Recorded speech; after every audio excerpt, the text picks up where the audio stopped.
Hello and welcome to this month's astrology as we explore the energies of the sign of Cancer. Now, Cancer brings us out of the summer solstice.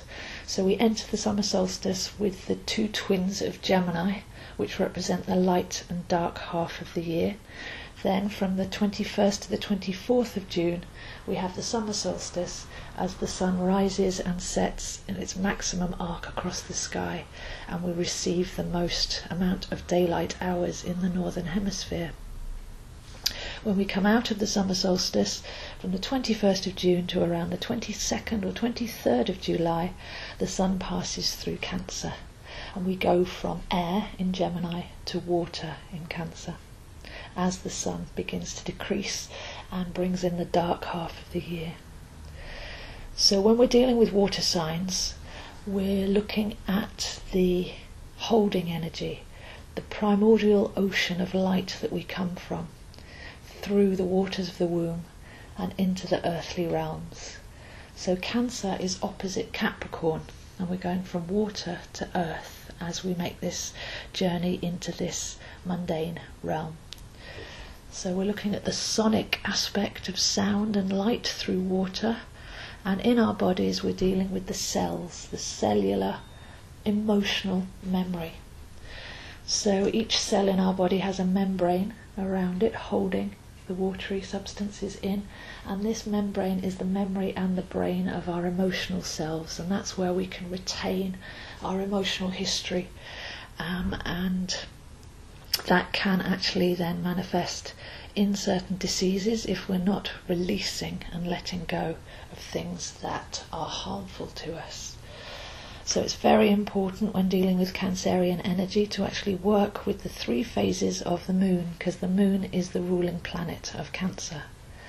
So we have the new moon, which brings in new energy, the full moon, which brings fruition and completion and reflection, but we also have the dark moon, which comes in 2 days before the new moon, and that's the time to rinse and release and let go of, so that we're not retaining any harmful emotion in our bodies. So the water sign of Cancer is said to be mothering and nurturing, because we come through those womb waters to come to the earth realm, and water has a holding and an intention within it. So this is a time to actually nurture yourself, to be your own mother, and to honour the divine cosmic mother energies around. Now, Cancer is given the symbol of the crab, and this is true to a certain extent because Cancerians can get overwhelmed emotionally and then bring in that hard shell and close off and shut down to the world. But there are also other attributes that have been given along the way to the Cancerian sign. In the Celtic system we have the sea mammals, and the whale is the biggest mammal of the sea, so we're dealing again with that childbirth aspect, but also the sonic vibrations, the healing aspect, as the whale song goes around the planet in the sea, and those vibrations actually alter the earth. We also have the two turtles, which is what I think the symbol actually represents, which was an old attribution given to Cancer, as well as the scarab beetle in the Egyptian system, which we find on the moon card. So in tarot we have the moon card and the chariot, both aligned to the sign of Cancer, and the chariot is the journey of the sun and the moon across the sky, so that's what we're dealing with there at this time of the summer solstice. The fixed star Sirius sits in the sign of Cancer, and Sirius has been portrayed throughout history as Isis or the Virgin Mary, with the blue and white colour references, and that blue and white is the universal dark night sky and the stars. So when we see that symbology of blue and white, we're looking at the Sirius representation there. So the moon being the ruling planet of Cancer, we're obeying the lunar cycles here. We're actually in the rhythm of life and growth, and then receiving, and then retreating and decaying and releasing. So Cancerians ruled by the moon can actually have a very emotional time of life as they are buffeted on the tides of the moon. And the moon passes through each sign of the zodiac within a month, so 2.5 days in each sign. What Cancerians often experience is 2.5 day cycles of feeling the different emotion as the moon goes through each sign. So they go on a full trip of the zodiac with their ruling planet, making a cycle within a month and experiencing what life is like emotionally through each of those signs. So during the month of Cancer we have a new moon in Cancer, and a new moon is a 2-week window to embark on new intentions. So when we're setting our intentions with the new moon in Cancer, we're dealing with self-nurture and cellular cleansing.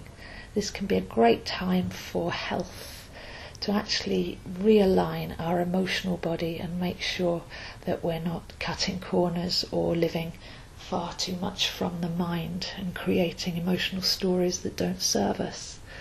So Gemini is the mind and Cancer is the emotions, and as we cross over that bridge, it's time to actually tune in with our immortal selves, with where we come from, with where we're going to, and with what's being held in our emotional membrane memory. Make sure that that's in alignment with the bigger picture, with the universal picture. Because during Cancer things can get very emotional, but a lot of our emotions are trained on our human story.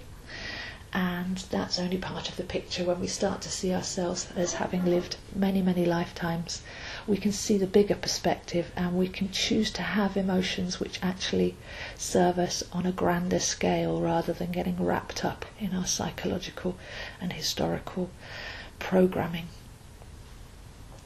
So the herbs I like for the new moon in Cancer are jasmine, because jasmine is the night flower. It's white, it has 5 petals, and it gently scents the summer air. So jasmine is very calming emotionally. So if you do get caught up this month, maybe carry some jasmine oil around and just tune in to the gentle perfection of the fact that we are being held. Cancer is the magnetic principle, the holding and the nurturing of water. So jasmine there can be very, very calming emotionally. And the crystal I like for Cancer is moonstone, because obviously the ruling planet is the moon. So again, we can kind of tune into that more gentle, fluent aspect and realize that everything is constantly changing. Most of our problems come from trying to control life. But when we go with the flow, when we go with the phases, then we realize that everything is actually perfect and we are in divine timing. During the month of Cancer, we have the full moon in Capricorn. So as I said, we're dealing with coming from water into earth, into the material realm. So just as we're getting used to all those Cancerian energies and setting our intentions and resetting our emotional compass, we come to the full moon for a couple of days in Capricorn. Now, Capricorn is the winter earth. It's the exact opposite. It's that retreat. It's that going back to core strength of the inner rock foundation of ourselves. It's to do with discipline and structure and self-love, but from a harder perspective. It's not all about getting caught up in an emotional whirlpool. It's about having that inner strength and that longevity to see us through. So it's got substance and it's got style and dignity.